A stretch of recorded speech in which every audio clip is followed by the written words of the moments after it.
ब्रह्म। नमस्कार मित्रों, हमारे वैदिक परिवार में आपका स्वागत है। श्री वेद भाष्यकार श्री स्वामी शरण जी के मुख से वेद मंत्रों की सरल और प्रमाणिक व्याख्या सुनने के लिए हमारे YouTube चैनल को अधिक से अधिक लोगों तक पहुंचाएं, सब्सक्राइब करें, जिससे वेदों का प्रकाश घर घर तक पहुंच सके। आप कमेंट कर प्रश्न भी कर सकते हैं, हम सब प्रमाण उत्तर अवश्य देंगे।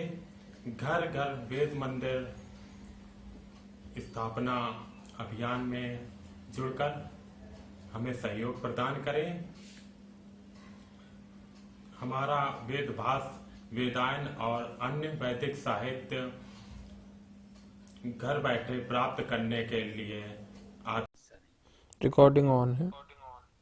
जो चल रहा है वो कर सकते हो या जो इच्छा हो वो कर सकते हो।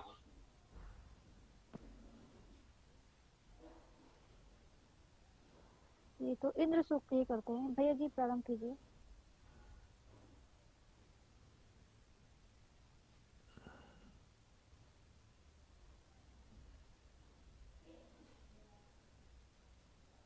कौन सा पाठ चालू कर रहे हैं कोमल बहन? अभी पुरुष सूक्त कर लेते हैं भैया जी। पुरुष सूक्त, ठीक है, मैं प्रारंभ कर रहा हूँ। ओम यत् पुरुषं वेदधु कतिधा वि अकल्पयन् मुखम किमस्य कौ बाहु काउरुपादा उच्यते। उस परम पुरुष का किस प्रकार कल्पना करें सब समझ सकें। मुख क्या उसका, क्या बाहु युगल, क्या उरु क्या पाद कहें स्वामी।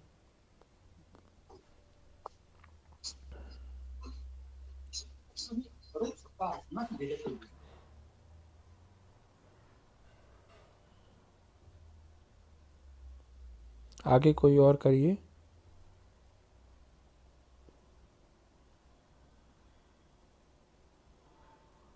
जी भैया जी करिए, अभी मैं पीडीएफ ढूंढ रही हूँ।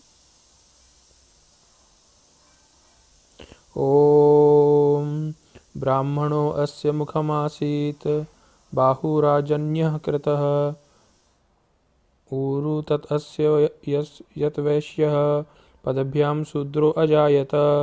ब्राह्मण उसका मुख रूप हुआ, दो बाहु यथा राजन्य रूप। उरु स्वरूप हैं वैश्य यथा श्री चरण पुरुष के शूद्र रूप।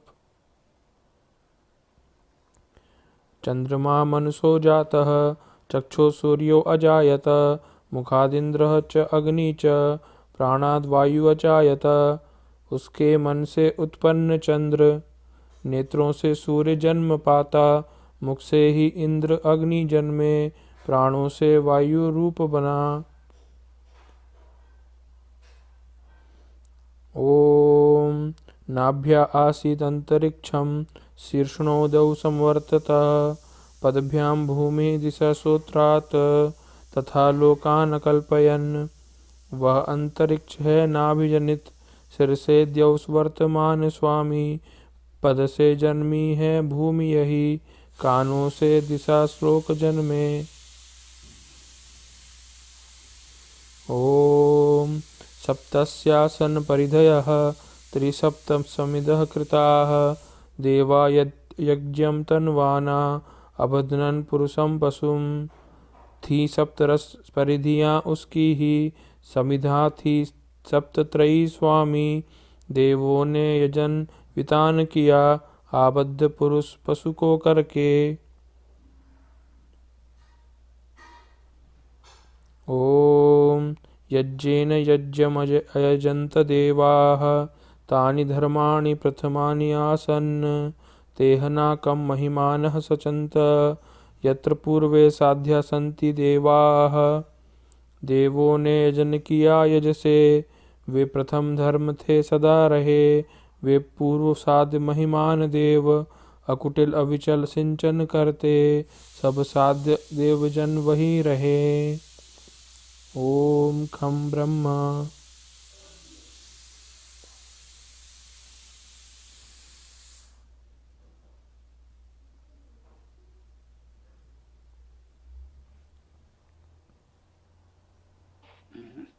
क्या हुआ, पाठ हो गया क्या? जी स्वामी जी, वो वाला पाठ हो गया।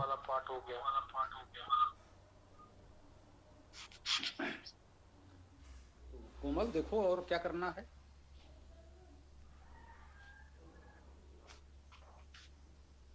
जी गुरुजी, मंत्र व्याख्या ही कर देती हूँ मैं। अति उत्तम, स्वागत, प्रारंभ करो। जी गुरुजी, ये पुरुष सूक्त का ही ये 6वां मंत्र, इसकी मैं व्याख्या कर देती हूँ। ये थोड़ा मुझे समझ में आया तो ठीक। ओम यत् पुरुषेण हविषा देवायज्ञम् अतन्वत् वसन्तो अस्य आसीत् आज्यम् ग्रीष्म ईदमः शरत् हविः जो हविष पुरुष द्वारा स्वामी देवो ने यजन वितान किया इसका वसंत तो आज्य बना था ग्रीष्म ईदम था शरद हविः। तो इस मंत्र में हविषा का अर्थ है दान, दान योग्य, ग्रहण योग्य। यहाँ पे हविषा का अर्थ जो हम जानते हैं आदान प्रदान करना, और यहाँ पुरुषेण, यहाँ पुरुषेण ईश्वर से लिया गया है। पुरुष का अर्थ होता है अग्रणी, जो आगे है, तो यहाँ पुरुषेण ईश्वर से लिया गया है। देवा यज्ञम अतन्वत्, तो यहाँ पे देव जो दिव्य गुणों से युक्त है, देव का अर्थ यहाँ पे जो दिव्य गुणों से युक्त है। यज्ञम अर्थात संगतिकरण, दान देना, और देव पूजा। तो जो देव लोग हैं वही यज्ञ को आगे बढ़ाते हैं। अतन्वत, अतन्वत का अर्थ यहाँ पे विस्तृत करते हैं, अर्थात देव लोग यज्ञ का विस्तार करते हैं। जैसे जो देव लोग हैं जिन पे दिव्य गुण है वही देवों का सत्कार कर सकते हैं, अर्थात जो हमसे वरिष्ठ देव हैं उनका सत्कार कर सकते हैं, लोगों को जोड़कर संगतिकरण कर सकते हैं, अर्थात संगतिकरण करके किसी कार्य को करने के लिए संगतिकरण करना आवश्यक होता है। तो जो देव लोग हैं वही संगतिकरण कर सकते हैं और दान दे सकते हैं। तो जो देव लोग हैं वह समाज में यज्ञ का विस्तार करके समाज को लाभ प्रदान करते हैं।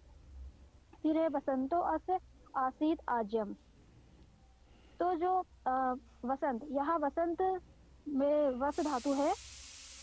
वस, तो इसका अर्थ है वस अर्थात वसना, आवास। वसंत में ना तो अधिक ग्रीष्म होता है ना तो अधिक शरद ऋतु होता है, वसंत नॉर्मल होता है। तो वसंत को आवास का सबसे अच्छा साधन माना गया है। तो वस में वासन होता है जिसका अर्थ होता है बर्तन, अर्थात हमारी गृहस्थी के लिए बर्तन भी आवश्यक होते हैं और वसंत तो होता ही है। तो यहाँ पे वसंत ऋतु बसने के लिए सबसे अच्छी मानी गई है। और यहाँ ग्रीष्म इदमः शरद हविः, तो ग्रीष्म हमें ग्रास धातु है जिसका अर्थ होता है निवाला भी होता है। ग्रास का अर्थ जो हम निवाला लेते हैं उसको ग्रास बोलते हैं। और ग्रीष्म और इदमः का अर्थ होता है प्रकाशक, अर्थात जो ग्रीष्म ऋतु है ये प्रकाशक की ऋतु मानी जाती है, इसमें ऊर्जा अधिक होता है। और जो शरद हविः का अर्थ है दान देना, ग्रहण करना, मतलब ग्रहणी है। तो जो शरद ऋतु है ये देने वाली ऋतु होती है। हम देखते हैं कि शरद ऋतु में ही अधिक सब्जियां फल उगते हैं, शरद ऋतु में ही अधिक फसलें होती है।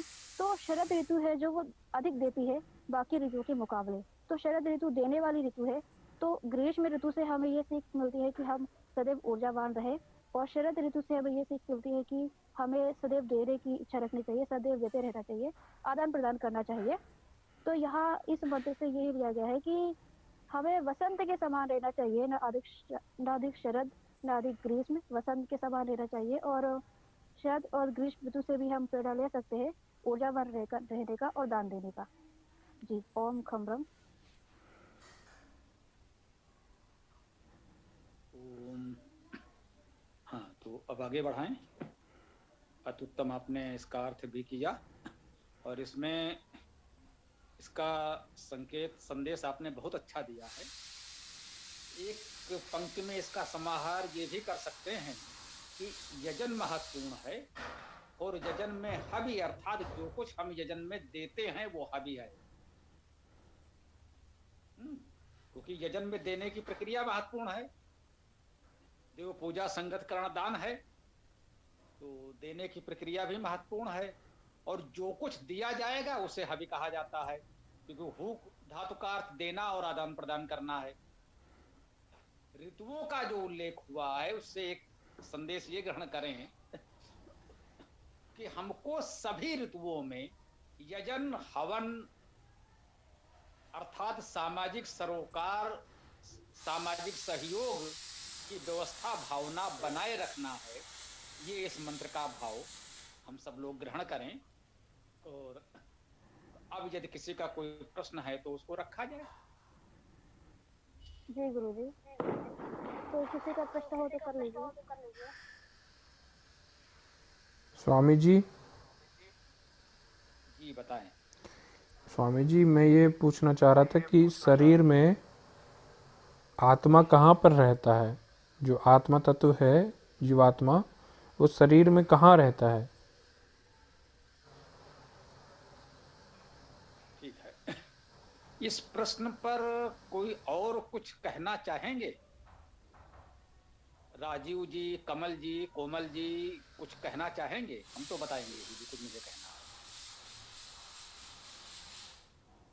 जी गुरुजी, अभी तक जितना ज्ञान लिया है, जितना सोचा मतलब समझा है, उसके अनुसार तो आत्मा या तो हृदय में रहता है या हमारे मस्तिष्क की जो हमारे आंखों के बीच का क्षेत्र है, जो ध्यान लगाने का क्षेत्र है, वहां पे निवास करती है। गुरुजी, आत्मा कोई नियत स्थान पर हमारे अंदाज से नहीं रहता है। और मस्तिष्क, हर एक जो अंग हैं उनका एक अलग अलग स्थान, मतलब अलग अलग यूज होता है। और आत्मा तो दिखाई देती नहीं, केवल महसूस कर सकते हैं। तो इसके लिए स्थान नियत के लिए तो हम नहीं समझते हैं कि कोई स्थान होगा इसके लिए। नमो नमः। ठीक, आपने भी अपना विचार दिया, अच्छा लगा। आपने भी एक बहुत अच्छी और तर्कपूर्ण बात कही, ये भी ठीक है। क्या कमल जी आप भी कुछ कहना चाहेंगे? जी नमस्ते सभी को। जी एक सेकंड, मैं ये कह रहा था कि जैसे आत्मा के सवाल है, तो आत्मा तो चेतन तत्व है। वो तो उसकी जो मतलब चेतना है वो संपूर्ण शरीर में है। लेकिन क्या होता है कि जैसे बिजली घर है, बिजली घर है, बिजली घर से ही बिजली आती है, वहीं से सप्लाई होता है। एक जगह शरीर में, जैसे घर में एक जगह मीटर होता है और वहां से बिजली सप्लाई होके पूरे घर को जाता है। तो इसी तरह से जो आत्म तत्व है उसका प्रमुख स्थान जो है वो हृदय होता है। क्योंकि बहुत सारे जगहों पे और वैसे पुराणों में भी इस चीज का चर्चा किया है कि हृदय मतलब जो हृदय के स्थान में है वहां पे वो चीज होता है। हम ऐसे नॉर्मली देखते हैं, अगर शरीर का अंग कट जाए, अगर हाथ कट जाए तो इंसान को कुछ नहीं होता, अगर पाँव कट जाए तो भी कुछ नहीं होता। कई जगह पर कुछ लोग कहते हैं कि ब्रेन में होते हैं, तो कुछ ऐसा है कि ब्रेन भी कभी कभार ये होता है कि ब्रेन हेमरेज हो जाते हैं या फिर मतलब ब्रेन काम करना बंद कर देते हैं, कोमा में चले जाते हैं। तो कहीं ना कहीं उसका जो हृदय होता है वो काम कर रहा होता है। तो जो फाइनल पार्ट है, जहाँ से जो पंपिंग होता है, जहाँ से सप्लाई, मेन चीज जो पूरे शरीर को जा रहा है वहीं पे होना चाहिए, वहीं पे उसका स्थान है। लेकिन वो आत्मा का जो प्रभाव है वो पूरे बॉडी में होता है, लेकिन एक विशेष जगह। क्योंकि ये निर्गुण निराकार है या फिर इनका कोई मतलब आकार नहीं, एक चेतन तत्व है, तो वैसे फिक्स नहीं कह सकते। लेकिन फिर भी आत्मा का जो मुख्य स्थान वो हृदय ही कह सकते हैं। जी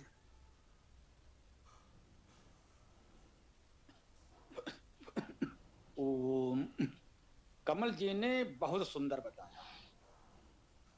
यूं कहें कि जो प्रश्न था उसको बहुत कुछ इन्होंने स्पष्ट कर दिया। जो इन्होंने बताया उसे ठीक माना जा सकता है ना। कोमल जी ने जो कहा वो योग से जुड़े हुए हैं संभवतः। तो योग में जो धारणा है, ध्यान साधना आदि की, उस आधार पर उन्होंने कहा कि भाई योग में जो प्रक्रिया होगी कहीं ना कहीं आत्मा से जुड़ने की बात होगी। तो उस आधार पर उन्होंने कहा। और ये भी सत्य है कि आत्मा सर्वव्यापी है, पूरे शरीर में, पूरे ब्रह्मांड में चेतन तत्व सर्वव्यापी है। उस रूप में आपने बताया वो भी ठीक था। लेकिन ये जो व्यवस्था बताई ये भी विचारणीय है कि शरीर में एक एक करके अन्य अंग कार्य करना बंद कर देते हैं, उनका हम चिकित्सा करते हैं, कई बार अंगों का प्रत्यारोपण भी होता है, किसी के गुर्दे बदल जाते हैं, है ना, हाथ पैर तो उसके बिना बहुत से लोग जीवित हैं, कार्य कर रहे हैं, कृत्रिम हाथ पैर लगा दिए जाते हैं, आंतरिक अंग गुर्दे आदि भी बदल दिए जाते हैं। परंतु यह सही है कि व्यक्ति को जीवित तब तक माना जाता है जब तक उसका हृदय सक्रिय है, कार्य कर रहा है। ऐसा कोई व्यक्ति नहीं मिला जिसका हृदय कार्य करना बंद कर दे और कहे कि वो जीवित है। उसको एक चुटकुले उपहास में भी कहते हैं, जैसे कहा भाई इतने लोगों की अचानक मृत्यु हुई हृदय गति रुक जाने से, तो भाई क्या सबकी मृत्यु हृदय गति रुक जाने से हुई? बोले हाँ भाई, इन सबकी मृत्यु हृदय गति रुक जाने से हुई, कहीं मैंने पढ़ा। तो एक ने कहा कि अर्थात ऐसा कोई नहीं है जो हृदय गति रुकने के बाद भी जीवित रहा हो। जी, मृत्यु का कारण चाहे जो हो, लेकिन ये तो सत्य है कि हृदय गति रुकने के बाद कोई जीवित नहीं रहता। हृदय गति रुक जाने के बाद मृत्यु हो ही जाती है, और अन्य अंगों के कार्य बंद कर देने पर भी हृदय जब तक चल रहा है उसे जीवित माना जाता है। मस्तिष्क के लिए भी ये बात है।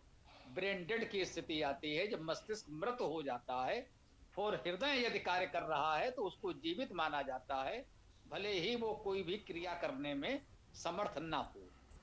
तो ये बात सही है कि जो वैदिक परंपरा है, जो हमारे प्राचीन ग्रंथ हैं, वेद उपनिषद से लेकर गीता तक में भी संभवतः ये बात कही गई है कि हृदय में इस चेतना का केंद्र है। उसे आप चाहें तो आत्मा का स्थान कह लें। अब यही मैं कहना चाहता हूं कि इसमें हम लोगों को बहुत जड़ इस दृष्टि से नहीं होना चाहिए कि हृदय में आत्मा का निवास है और ये हमने कहीं पढ़ लिया है। हमने कहीं पढ़ा है, वही तो हम भी आपको बता रहे हैं, है ना। बस बात इतनी सी है कि हमने अनेक स्थानों पर कुछ बातें पढ़ी, उनमें आपस में अंतर भी हो सकता है, और स्वतंत्र विवेक से आप चिंतन करके किसी निष्कर्ष पर पहुंचते हैं तो ये कहते हैं कि हाँ भाई, जो कुछ हमने ये बातें पढ़ी थी और उस पर मेरा ऐसा विचार बन रहा है, तो हम इतना कहते हैं कि उस पर हमारा ये विचार है। कभी ये नहीं कहते कि यही अंतिम सत्य है। यदि कोई व्यक्ति हमारे विचार से अलग बोल रहा है तो वो कोई अधर्म कर रहा है, पाप कर रहा है, ऐसा नहीं है। मुझसे अलग विचार यदि आपके किसी के हैं तो वो भी उतना ही सत्य हो सकता है जितना हमारे विचार हैं, क्योंकि ये विषय बहुत गंभीर हैं, परोक्ष हैं, प्रत्यक्ष जानकारी नहीं मिल सकती। तो जब अनुमान से हम जानते हैं तो इस पर हमें कभी भी जड़ नहीं होना चाहिए कि यही एकमात्र सत्य है। निष्कर्ष रूप में मैं यही कहना चाहूंगा कि आत्मा जो चेतन तत्व है, परमात्मा है, जहां तक मैं समझ पा रहा हूं, वेद में आत्मा शब्द आता है और वो परमात्मा के लिए ही आता है। जिसे आज हम परमात्मा कहते हैं, जो कहें कि वेद में आत्मा और परमात्मा के लिए अलग अलग शब्द नहीं है, जहां तक मैं समझ पा रहा हूं। मैं ये नहीं कह रहा हूं कि मेरी ये बात अंतिम सत्य है, मैं स्पष्ट कर दूं। हो सकता है कल कोई हमारा मार्गदर्शन करे, कोई मंत्र, कोई सूक्त ऐसा मिल जाए जिससे ये स्पष्ट हो कि नहीं साहब, ये स्पष्ट कह रहा है कि आत्मा और परमात्मा, तो हम मान लेंगे। हम बिल्कुल भी इसमें जड़ नहीं कि मैं जो आज कह रहा हूं वही अंतिम सत्य है। हो सकता है कुछ समय बाद हम आपको बताएं कि नहीं, वेद में यहाँ ऐसा कहा गया है। तो अब तक जो थोड़ा सा हम वेद को पढ़ समझ पाए हैं, तो मुझे ये लगा है कि वेद में आत्मा और परमात्मा के लिए अलग शब्द नहीं है। परमात्मा को, परमेश्वर को अनेक नामों से पुकारा गया, उन्हीं अनेक नामों में एक नाम आत्मा भी है। आत्मा और परमात्मा जैसा कुछ नहीं कहा गया। से रित और सत्य है। सामान्यता आपको मिलेगा कि लोग रित का अर्थ सत्य कर देते हैं। भाई रित क्या है? बोले रित माने सत्य, परंतु नहीं। एक वेद मंत्र में स्पष्ट कहता है रितम चा सत्यम चा, अर्थात रित और सत्य। इसका अर्थ है कि रित और सत्य में कुछ अंतर भी है, अन्यथा वो रित और सत्य नहीं कहता, है ना। कहीं वो रित कहे, कहीं सत्य कहे, यह संभव है, तो दोनों का अर्थ एक हो सकता है। लेकिन जब वो स्पष्ट कह रहा है रितम चा सत्यम चा, रित और सत्य, इसका अर्थ स्पष्ट है कि वो मानता है कि रित अलग है और सत्य अलग है। तो इस तरह से किसी मंत्र में यदि हमको मिले कि वो कहे कि आत्मा अलग है परमात्मा अलग है, तो ऐसा अभी तक हमको नहीं मिला है। बिल्कुल नहीं है, अंतिम सत्य है, मैं ये दावा नहीं कर रहा, लेकिन मैं कह रहा हूं कि अब तक हमको वेद में ऐसा नहीं मिला है कि ये अलग है। अब तक हमको ये लगा है कि संभवतः एक ही है। वेद में किसी मंत्र में परमात्मा को आत्मा भी कहा गया है। ऐसा मुझे लगता है कि परमात्मा के जो अनेक नाम है गुणवाची, उनमें एक आत्मा भी। तो इस दृष्टि से जो परमात्मा या चेतन सत्ता सर्वव्यापी है, तो वो हमारे शरीर में और संपूर्ण ब्रह्मांड में सर्वव्यापी है। परंतु ये बिल्कुल सत्य है कि शरीर के संचालन का केंद्र हृदय है। अब तक की जो जानकारी चिकित्सा शास्त्र की है, शरीर शास्त्र की, चिकित्सा शास्त्र की अधिकतम जो जानकारी न्यूनतम मिल पाई है, वो मानती है कि हृदय ही केंद्र है। और वेद उपनिषद से गीता आदि हमारे ऐसे सम्मानित ग्रंथों में भी यही कहा जा रहा है कि हृदय ही केंद्र है, हृदय में ही आत्मा का केंद्र बिंदु निवास, या जो भी जिन शब्दों में कहा जा रहा हो वो है। तो अभी हम ये मान सकते हैं कि चेतन सत्ता सर्वव्यापी है, परंतु शरीर की चेतना का केंद्र हृदय में है। तो चाहे तो कह सकते हैं कि आत्मा का केंद्र या निवास हृदय में है, ऐसा कहा जा सकता है। परंतु हमें इसमें लचीला रुख रखना चाहिए, बहुत जड़ नहीं होना चाहिए। मैं यही निवेदन करना चाहता हूँ। तो शायद कमल जी कुछ कहना चाह रहे हैं, तो अब आप बता सकते हैं। जी, ये जो प्रश्न था वो आत्मा के संबंध में था, और आत्मा से संबंध केवल अभी जो व्यक्ति जो हमारा शरीर है उससे संबंधित था, तो ऐसा मुझे लगता है। और जैसे कि मैंने पढ़ा है उसमें क्या है कि आत्मा के दो रूप बताए गए हैं।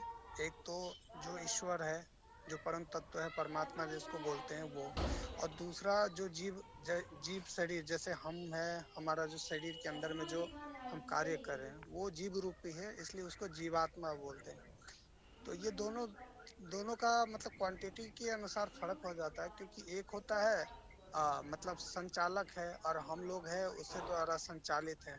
दोनों सही, वो तत्व सही है।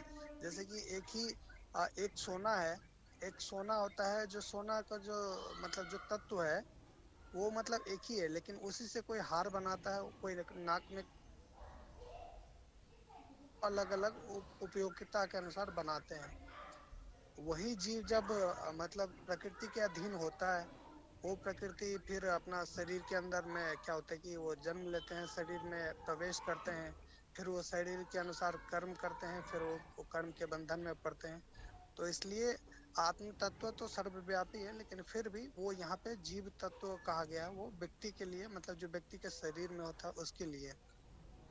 तो ये आत्मा का जो दो रूप है वो मैंने महाभारत में पढ़ा था, और ये चीजें है वहाँ पे कि आत्मा का दो तत्व है। एक वो जो परमात्मा है, सर्वव्यापी परमात्मा है जो सब जगह व्याप्त है, और दूसरा जो जीवात्मा है, जो कर्म फल के भोगता है, जो कर्म फल भोगता है, पाप पुण्य करता है, तो इस तरह की चीजों का इसलिए जीवात्मा कहा गया इसमें। जी। ठीक बात है। हाँ, ये शशांक जी कुछ कह रहे हैं, आप भी बताइए। नमस्कार आचार्य जी। जी नमस्ते। जो बात चल रही थी वेद मंत्रों में, जो तर्कवाद की जो व्याख्या की गई है, द्वा सुपर्ण सौजा सखायाम समन वृक्ष परिषद से जाते, उसे स्पष्ट में बताया है कि संसार के अंतर्गत जो दो पक्ष विद्यमान है, एक भोक्ता है, दूसरा दृष्टा है। जो भोक्ता है वही आत्मा है, दृष्टा है वही परमात्मा है। तो जिसको हम आत्मा को बोलते हैं, वही आत्मा कौन है? जो दृष्टा है वही परमात्मा है, जो भोक्ता है वही जीवात्मा है, जो अपने कर्मानुसार जन्म और बंधन में आता है। मैं ऐसा समझता हूँ। ठीक बात है, आप ऐसा समझते हैं। मैंने यही बात कही कि सबको अपने अलग विचार रखने का अधिकार है। ये विषय इतने गूढ़ गंभीर हैं और प्रत्यक्ष जानकारी नहीं है, तो इसमें मतभेदों का सम्मान करना चाहिए, है ना। मैंने कोई अपनी ओर से निर्णय नहीं दिया कि यही अंतिम सत्य है, और यही आपको और अन्य लोगों को भी मानना चाहिए। आपके इस विचार का भी हम स्वागत करते हैं। और हम क्या स्वागत करते हैं, मैं स्पष्ट कर दूं, जो लोग न जानते हों, वैसे तो हमारे सब साथी इन विषयों में परिचित ही हैं, जिस मंत्र का उल्लेख आपने किया शशांक जी ने अभी, यह आर्य समाज में बहुत चर्चित मंत्र है और संभवतः हम में से सभी लोगों ने इस मंत्र के विषय में सुना होगा। शशांक जी भी ये समझ रहे होंगे कि ऐसा तो नहीं है कि ये मंत्र मुझसे परिचित नहीं होगा। ना ना, सही बात है ना? तो ठीक है, हम आपकी बात हो गई, मैं अपनी बात रखने दीजिए। तो इसमें तो कोई संदेह ही नहीं है कि इस मंत्र से हमारा परिचय ना हो, ये तो आप अनुमान नहीं लगा सके होंगे। आपको भी ये जानकारी या अनुमान होगा कि इस मंत्र से हम परिचित होंगे। इस मंत्र में ये कहा गया है कि एक वृक्ष है, उस पर दो पक्षी हैं, एक पक्षी फल को खा रहा है और दूसरा देख रहा है। केवल इतना कहा गया। अब इस पर कुछ लोगों ने, मैं कहूं कि कुछ विद्वानों ने ये अनुमान लगाया है, ये कल्पना की है कि जो वृक्ष है वो संसार का प्रतीक है और जो पक्षी फल को खा रहा है वो जीवात्मा का प्रतीक है और जो केवल देख रहा है वो परमात्मा का प्रतीक है। ये केवल अनुमान है। वेद मंत्र केवल ये कह रहा है कि एक वृक्ष पर दो पक्षी बैठे हैं, एक फल को खा रहा है और दूसरा देख रहा है। वेद ये स्पष्ट नहीं कर रहा है कि जो पक्षी फल को खा रहा है वो जीवात्मा पृथक है और जो देख रहा है वो परमात्मा है और ये वृक्ष क्या है, स्पष्ट वहां नहीं किया गया। तो इस पर अनुमान लगाने के लिए आप स्वतंत्र हैं। जो आपने अनुमान प्रस्तुत किया उसका भी हम पूरा सम्मान करते हैं। आपने क्या किया, आपसे पहले जो बड़े बड़े विद्वानों ने ये अनुमान किया है तो आपने केवल उनकी बात रखी है। कुछ विद्वानों का ये मत है कि इसमें ये तीन बातों की चर्चा की गई है। एक प्रकृति अर्थात वृक्ष को प्रकृति माना गया है और फल को खाने वाले को जीवात्मा और देखने वाले को परमात्मा माना गया है, परंतु यह केवल हमारा अनुमान है। दूसरा पक्ष ये कह रहा है कि जो फल, संसार में दो तरह के लोग हो सकते हैं। एक जो हैं जो फल को खा रहे हैं अर्थात भोक्ता हैं, वो भोग विलास में व्यक्त हैं, लिप्त हैं, संसार का भोग करने में लिप्त हैं। और दूसरा विरक्त आत्मा, वो भी व्यक्ति है हमारे आप जैसा, जो संसार से निर्लिप्त है, व्यक्त है, वो भोग विलास में नहीं डूबा हुआ है। ये संसार में दो तरह के लोग हैं जिनकी चर्चा यहाँ इस मंत्र में की जा रही है।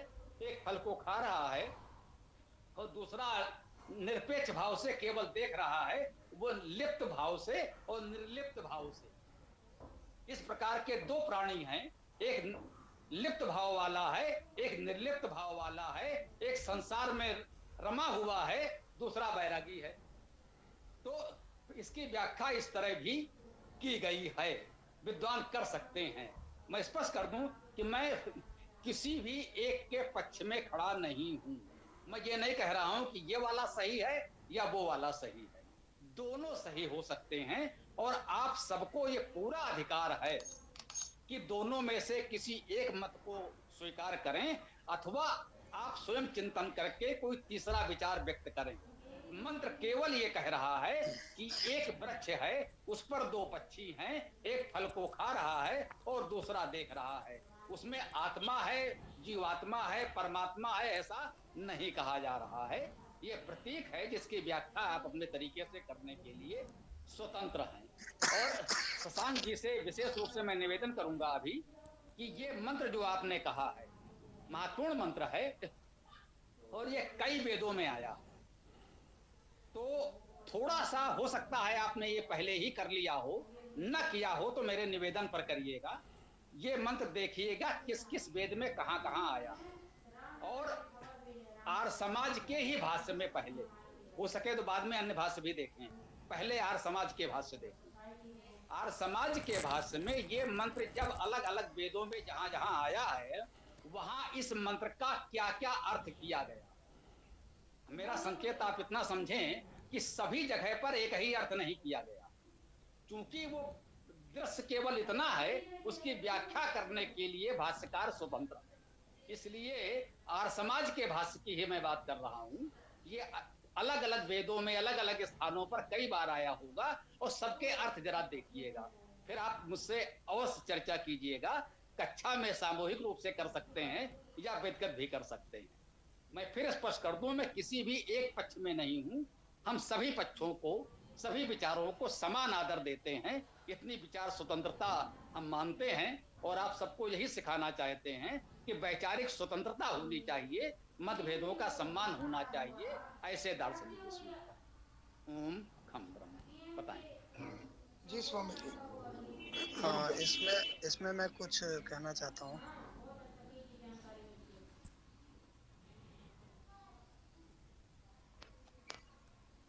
जी बोलिए।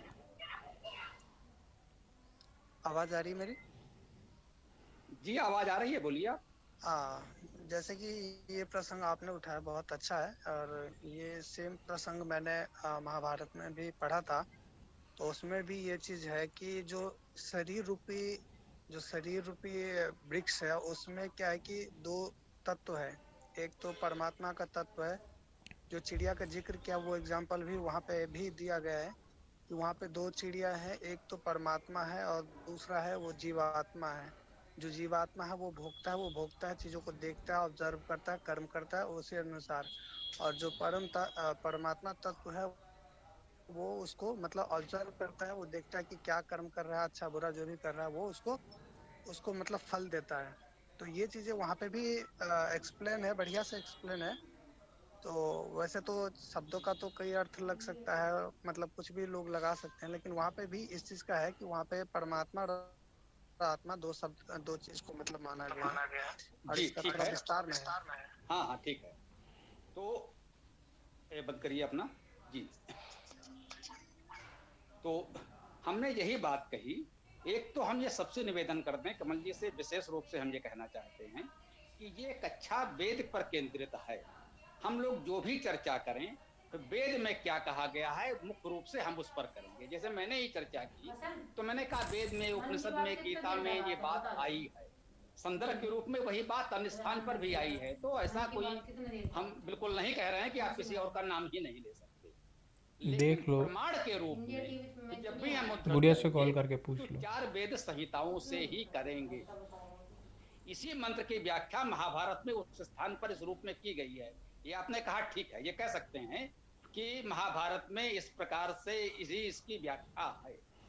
तो महाभारत के रचनाकार ने उसको इस रूप में देखा, अच्छी बात है। और समाज भी इस बात को इसी रूप में मानता है कि 3 तत्व अनादि हैं, परमात्मा, जीवात्मा और प्रकृति। और समाज इन तीनों तत्वों को अनादि मानता है, अलग अलग मानता है। और इस मान्यता का मुख्य आधार यही मंत्र है जो अभी आपने पढ़ा शशांक जी ने, द्वा सुपर्णा सयुजा सखाया, बहुत प्रसिद्ध मंत्र है। और इसी मंत्र को आधार बना करके एक त्रैतवाद का सिद्धांत आर्य समाज ने दिया है, जिसको मानता है वो ये तीनों अनादि तत्व हैं, ये तीनों किसी से उत्पन्न नहीं होते, ये तीनों अनादि हैं, अनंत हैं। परमात्मा, जीवात्मा और प्रकृति न ये कभी उत्पन्न हुए हैं न कभी नष्ट होंगे, ये सदा रहेंगे, अनादि हैं, अनंत।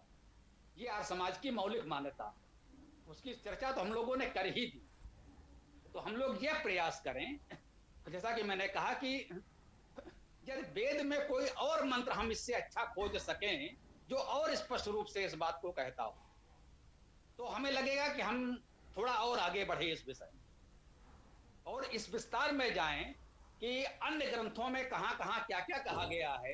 तो ग्रंथकों की संख्या अनंत है और वहां लोगों के विचार अनंत हैं, कहीं किसी बात का समर्थन या विरोध, तो फिर इतना ज्यादा वो फैल जाएगा कि हम लोग समेट नहीं पाएंगे।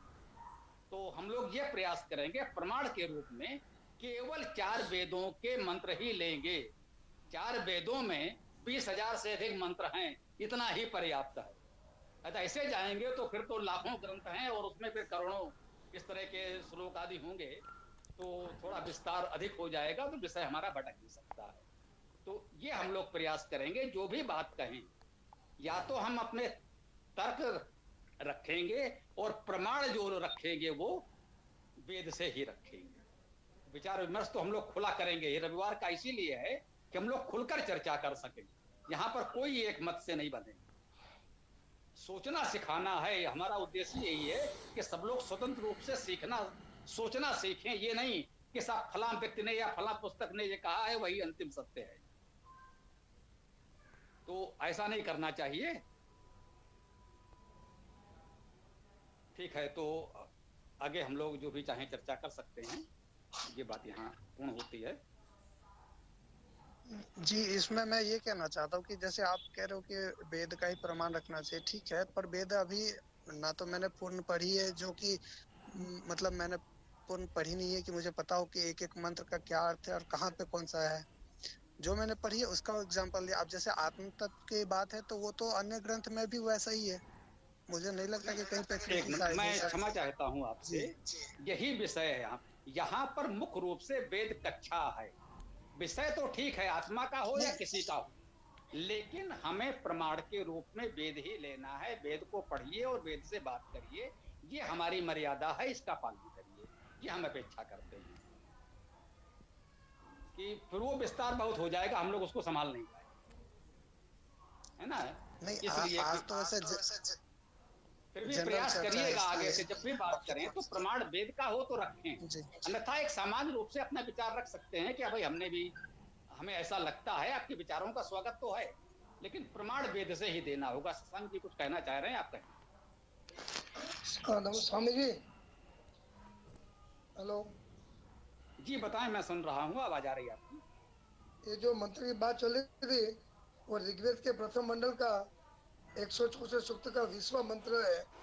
उससे स्वामी दयानंद जी ने जो अर्थ किया है उसमें स्पष्ट लिखा है, द्वा, जो ब्रह्म और जीव दोनों सुपर्णा चेतनता और पालनादि गुणों से सदृश सयुजा व्याप्य व्यापक भाव से संयुक्त सखाया परस्पर मित्रता युक्त सनातन अनादि है और समानम वैसा ही वृक्षम अनादि मूल रूप कारण और शाखा रूप कार्य युक्त वृक्ष अर्थात जो स्थूल होकर प्रलय में छिन्न भिन्न हो जाता है वह तीसरा अनादि पदार्थ है।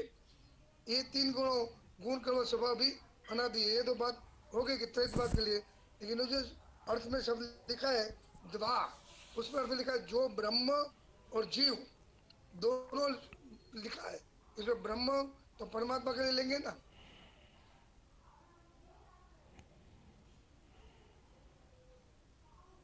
आपकी बात हो गई?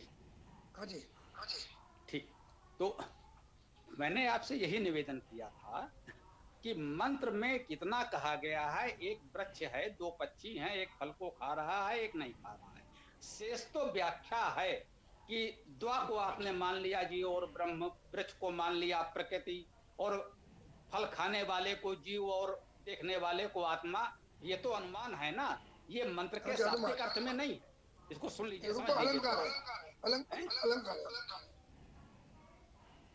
थोड़ा सुन लीजिए, मैं बताता हूँ। और दूसरा निवेदन मैंने आपसे ये कहा था कि ये मंत्र अन्य वेदों में अनेक स्थानों पर भी आए, तो जरा उनको भी देख लीजिए। हम लोग फिर चर्चा करेंगे, हम चर्चा से भागेंगे नहीं, हम प्रश्नों से भागते नहीं हैं। बस यही कह रहे हैं कि हम लोग थोड़ा सा उदार रहें, सारे पक्षों को सुनते समझते आए, हमें जड़ नहीं होना। वेद हमारे लिए प्रमाण है, लेकिन किसी मान्यता पर हमें जड़ नहीं होना है। ये मैं अपने नए साथियों को सिखाना चाहता हूँ, ये मेरा विचार है। हम आपके विचार का पूरा स्वागत सम्मान कर रहे हैं, है ना। तो ये प्रयास करें कि आपका विचार अच्छा है, लेकिन और पक्ष भी हमें लेने हैं, सुनने हैं। जैसे मैंने कहा, ये देख लीजिएगा, ये मंत्र और भी कई स्थान पर आया है, उन सब के अर्थ देख लीजिएगा, उसको कंबाइंड कर करके फिर बात करिएगा। अभी तत्काल नहीं, थोड़ा समय लगेगा, आप देखिएगा। ये मंत्र और भी स्थानों पर आया है ना।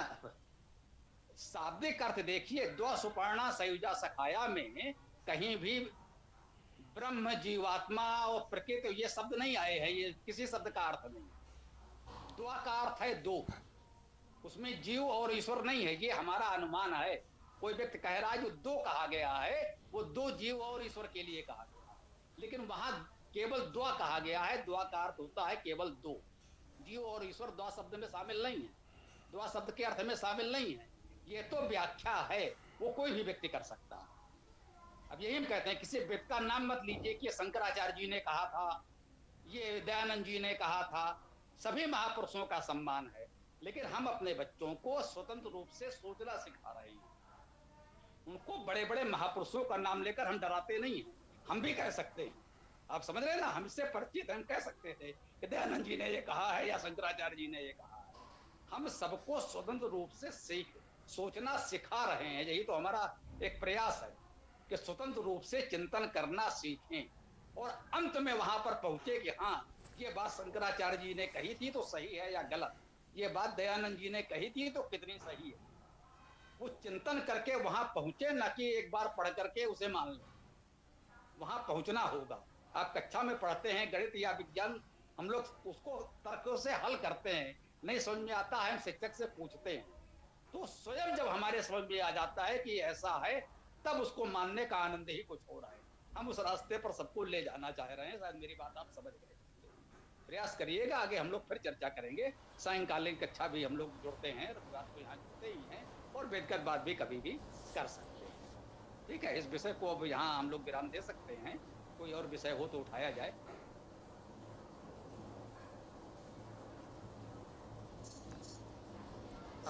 इसमें एक चीज थोड़ा सा मैं जोड़ सकता हूँ।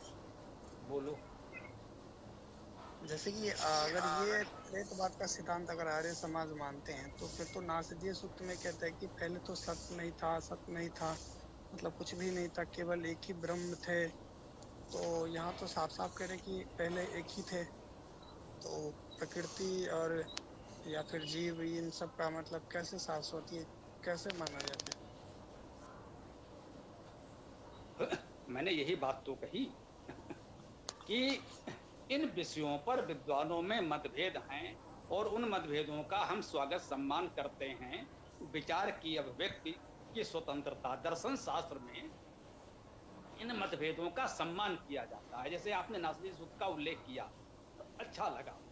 ऐसे और भी अनेक सूक्त और मंत्र मिलेंगे जहां पर हमको ऐसा लगता है कि वो कहता है पहले एक ही था और वही अनेक रूपों में व्यक्त हो गया। ये हमको हिरण्यगर्भ सूक्त में भी यहीं से प्रारंभ हो रहा है। हिरण्यगर्भा संवर्तिताग्रे, सबसे आगे तो हिरण्यगर्भ ही था, बाकी सब उसके बाद उत्पन्न हो रहा है। नासदी सूक्त भी यही बात कह रहा है। पुरुष सूक्त भी कुछ इसी ओर संकेत कर रहा है। तो जितने सृष्टि के सूक्त हैं वेद में, वो कुछ ना कुछ ये कहना चाहते हैं कि आदि में केवल एक तत्व ही, एक ही था, उसी से सब होता है।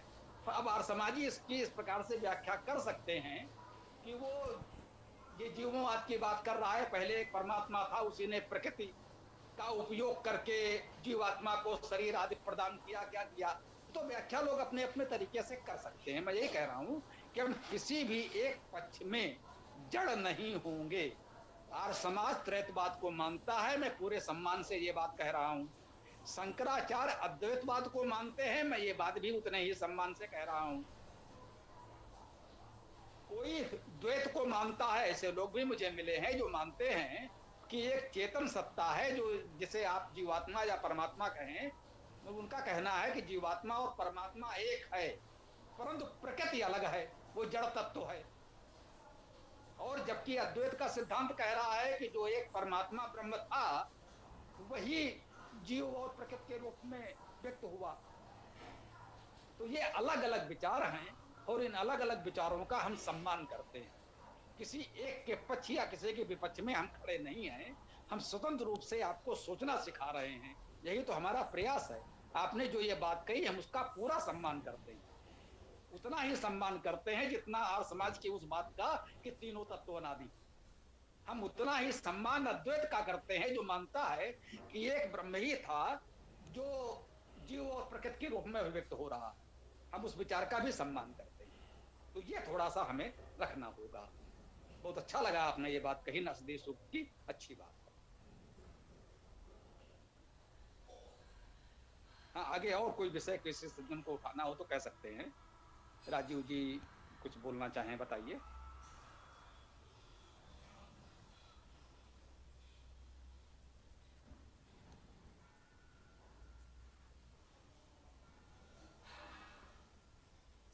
हाँ, तो देख लीजिए राजीव जी, ऐसा पूछिए, शशांक जी है ना, कमल जी ने अपनी बात रखी, या कमल जी भी कोई अन्य प्रश्न, कोई अन्य विषय उठाना चाहें तो हम लोग थोड़ी चर्चा कर सकते हैं। थोड़ा समय है, 12 बजे तक का समय है इस कक्षा का।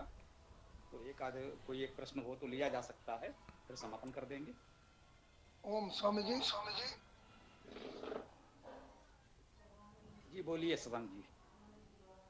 एक छोटा प्रश्न था कि जैसे हम ये तीन अनादि तत्वों को मानते हैं, परमात्मा, जीवात्मा और प्रकृति, वैसे ये काल, दिशा और अवकाश आदि को भी कहीं पर अनादि वेदों में इसका प्रमाण मिलता है?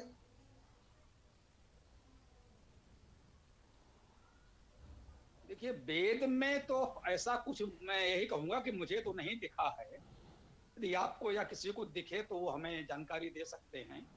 कोई भी व्यक्ति पूर्ण नहीं होता। मैं ये कभी नहीं कहता कि मैं पूर्ण हूँ, जो मैं जानता हूँ वो अंतिम सत्य है। हम सब मिलकर सत्य के शोध करते रहे।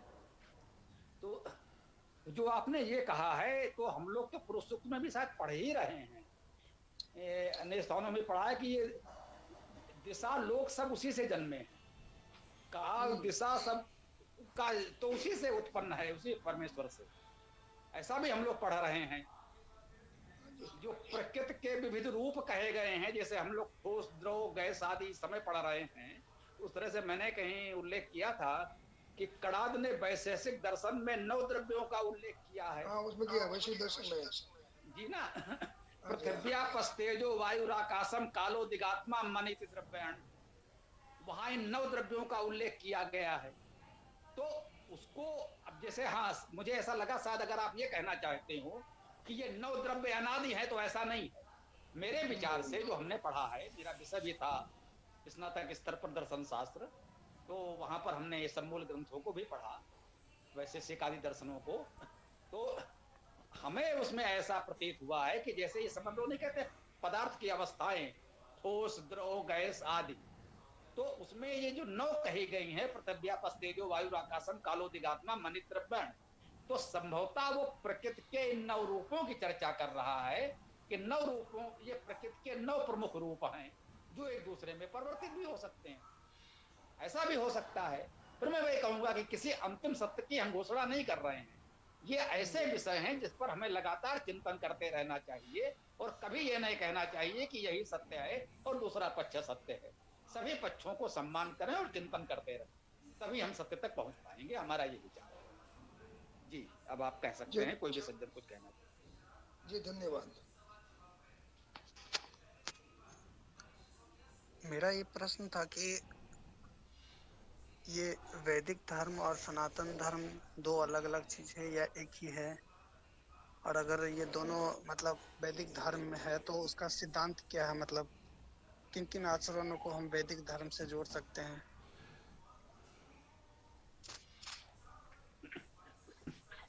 ओम। देखिए, वैदिक धर्म सनातन धर्म तो एक ही है, हम इसे अलग, मेरा अपना जो विचार है, कोई अलग मानता हो तो उसकी इच्छा है। हम मानते हैं सत्य सनातन वैदिक धर्म कहते हैं। सत्य सनातन वैदिक धर्म, ये सत्य है, सनातन है और वैदिक, ये एक ही धर्म है, इसमें कहीं कोई अंतर नहीं है। वेद में सनातन शब्द भी आया है। सनातन शब्द वैदिक है, वेद से बाहर का नहीं।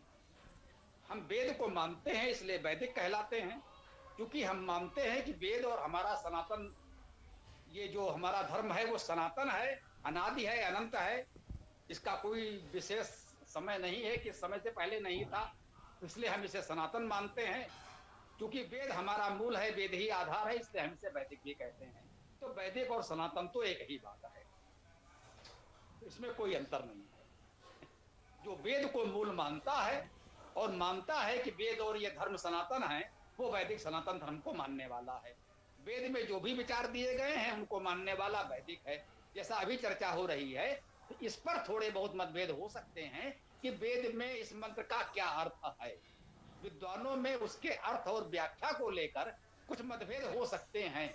हम उन दोनों को वैदिक सनातनी मानेंगे, भले ही उनके विचार अलग अलग हो। जैसा कि हमने कहा, आर्य समाज त्रैत को मानता है, वह भी वैदिक सनातन है।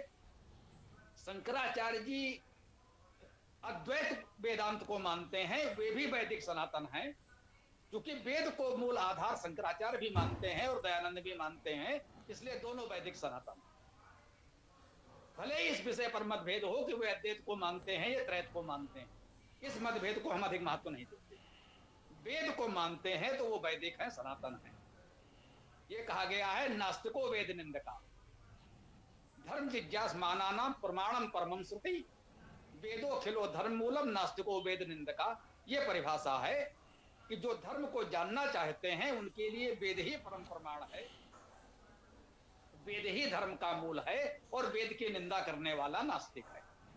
तो जो वेद को मानने वाला है वो वैदिक सनातनी है, जो वेद की निंदा करने वाला है वो नास्तिक है। वो कुछ भी हो, अपने आप को हिंदू मुस्लिम सिख ईसाई कुछ भी कहता रहे, वो हमारे लिए अवैदिक अर्थात नास्तिक है।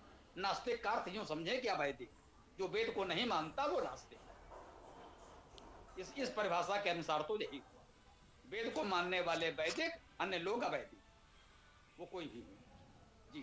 तो मतलब इसमें ये है कि मतलब वेद को मानने वाले वैदिक है, ठीक है, लेकिन क्या है मतलब ऐसे व्यवस्था क्या है कि क्या मतलब एक होता है ना कि कोई आचरण हो, आचरण शास्त्र होना चाहिए, या फिर मतलब जैसे मुसलमान है, अगर मुसलमान है वो कुरान को मानता है, मुसलमान मानने के मतलब जो मुसलमान है उसके भी एक डिफिनेशन है कि जो कुरान को मानेगा, अल्लाह को मानेगा, मोहम्मद को मानेगा और क़यामत के दिन को मानेगा, ज़कात देगा, अगर ये 5 चीज़ वो फुलफिल करता है तो वो मुसलमान कहलाता है। अगर वो केवल अल्लाह को मानता है या केवल कुरान को मानता है तो वो मुसलमान नहीं होता। और उसके बाद अगर केवल वो ये दोनों चीज़ को मानता है और अगर वो मतलब नमाज नहीं पढ़ता, ज़कात नहीं देता, तो भी वो मुसलमान नहीं माना जाएगा।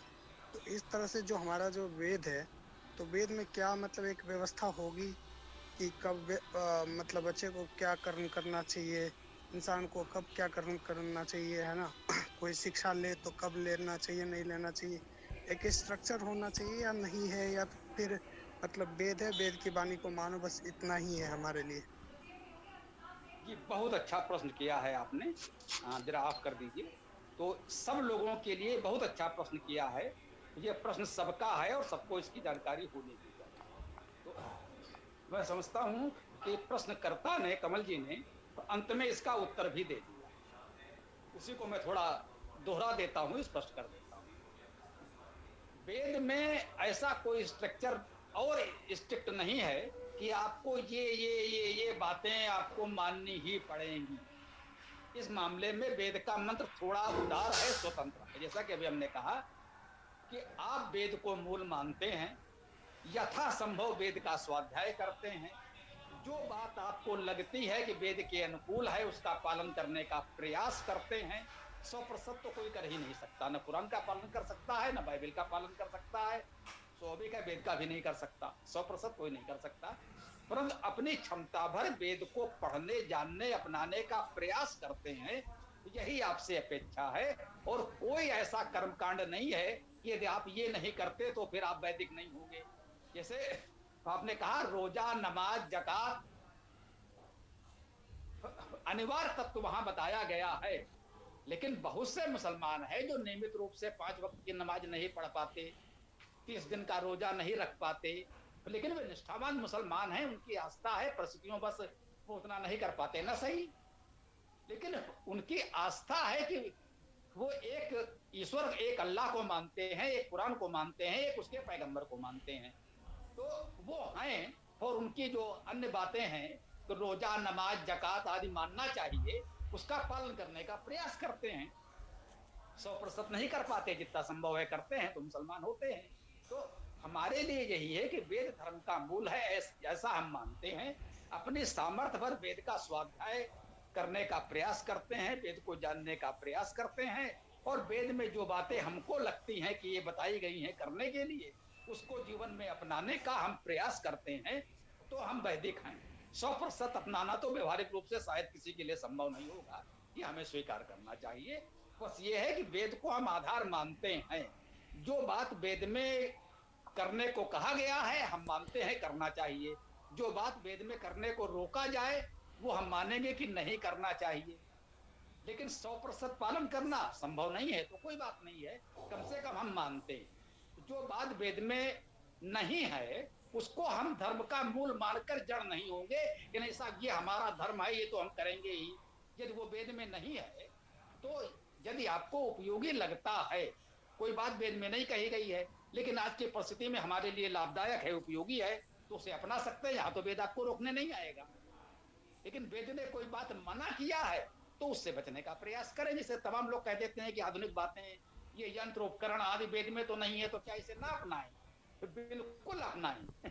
लेकिन यदि उससे नया वर्जन, नया संस्करण आ जाएगा तो हम पुराने को छोड़ भी देते हैं। ये नहीं कहते कि नहीं साहब ये तो हम ऐसा कर रहे थे तो करेंगे ही करेंगे। तो वेद को हम नहीं छोड़ सकते, वेद हमारा मूल है, उसे अवश्य अपनाएंगे। अन्य बातें जो समय के साथ उपयोगी होंगी अपनाएंगे, और समय के साथ जब लगेगा कि वो उपयोगी नहीं रही हैं तो उसी तरह से छोड़ भी देंगे।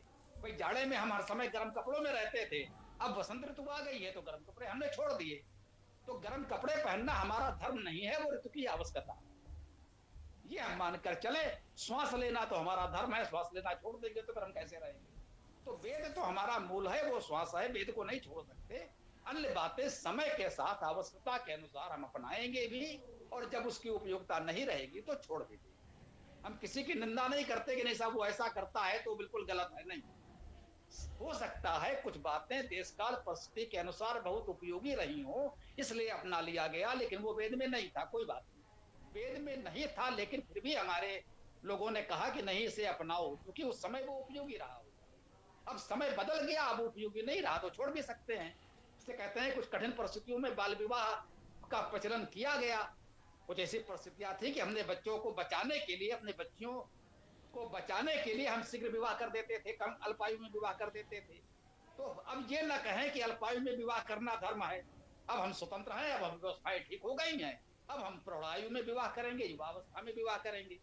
तो बाल विवाह किसी समय की आवश्यकता हो सकती है, आवश्यकता थी तो अपनाया भी, अब आवश्यकता नहीं है तो छोड़ भी देंगे, क्योंकि वेद तो बाल विवाह करने के लिए नहीं कहता।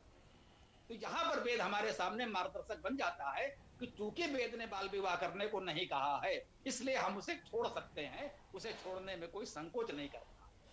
जब आवश्यकता थी तो अपनाया, वो भी कोई दोष नहीं था, क्योंकि आवश्यकता थी इसलिए अपना लिया। अब आवश्यकता नहीं रही तो छोड़ दीजिए।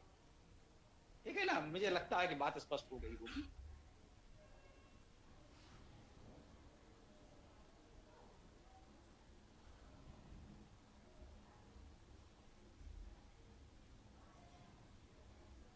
जी, तो समय हो गया है। कोई विशेष बात हो तो देखें या फिर इसका समापन करें। ठीक है जी, बहुत अच्छी चर्चा रही, आप सबके साथ अच्छा लगा, और कई विषयों पर हम लोग बात। हाँ राजीव जी कुछ कह रहे हैं? हाँ गुरु जी, वो जो भी आपने एक श्लोक कहा है निंदक वाला, वही थोड़ा सा दोहरा जी। धर्म जिज्ञास माना नाम प्रमाणम परमम श्रुति, वेदो खिलो धर्म मूलम नास्तिको वेद निंदका।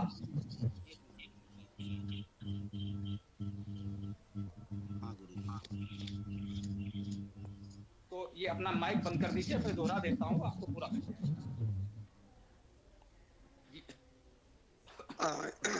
धर्म जिज्ञास माना नाम प्रमाणम परमम श्रुति, वेदो खिलो धर्म मूलम नास्तिको वेद निंदका।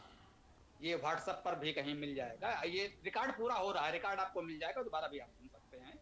ठीक है, तो जी गुरु जी। तो आज की बात अब पूर्ण होती है, इसको समापन किया जाए। जी स्वामी जी। ठीक है, तो ओम मंत्र बोलिए और समापन। राजीव जी कैमरा अपना ऑडियो बंद करिए। ठीक है। ओम यो असौ आदित्य पुरुषः सो असौ अहम् ओम खम ब्रह्म ओम खम ब्रह्म। सबको नमस्ते। जी अजय कुमार जी जुड़े हैं, क्या आप अपना परिचय देना चाहेंगे? जी अजय कुमार जी।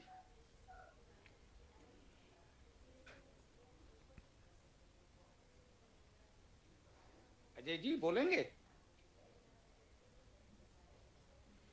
नमस्कार नमस्कार स्वामी जी। जी नमस्कार, बताइए अपना परिचय दीजिए। मैं अजय कुमार सोनीपत हरियाणा से। तो मेरा यहाँ प्रश्न ये है, जो मूल तत्व तो क्या है वास्तव में? आप अभी जुड़े हैं या पहले से थे? मैं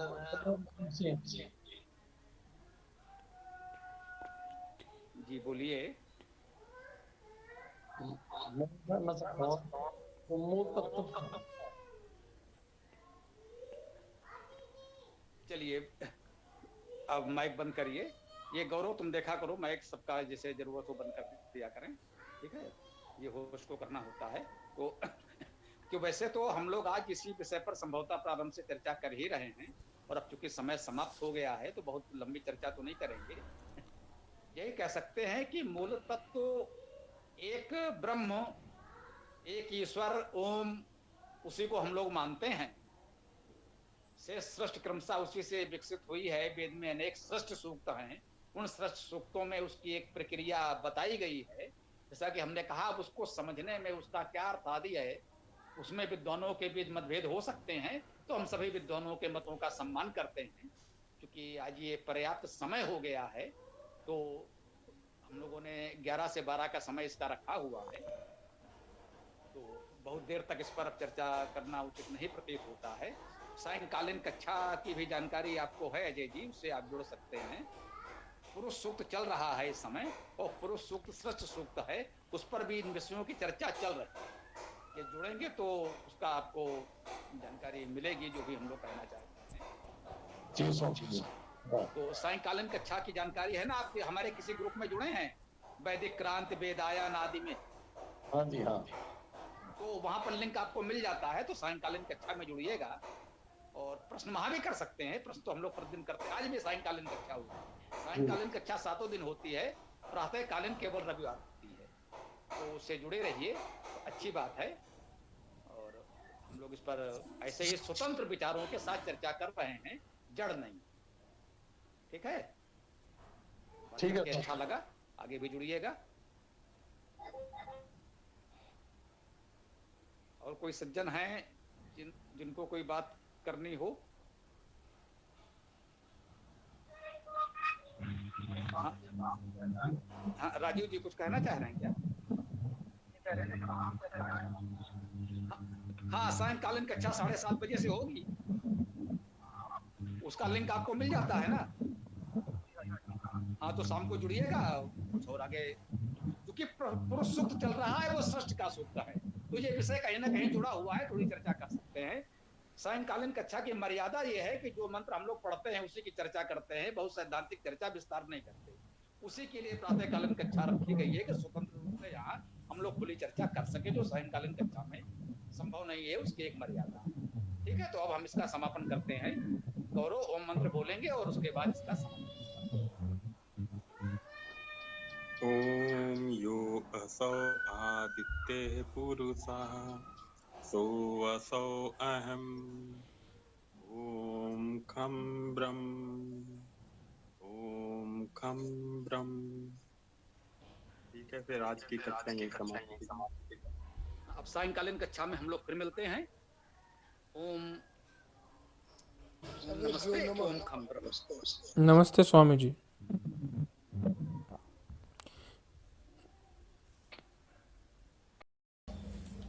पूरा वीडियो देखने के लिए बहुत बहुत धन्यवाद।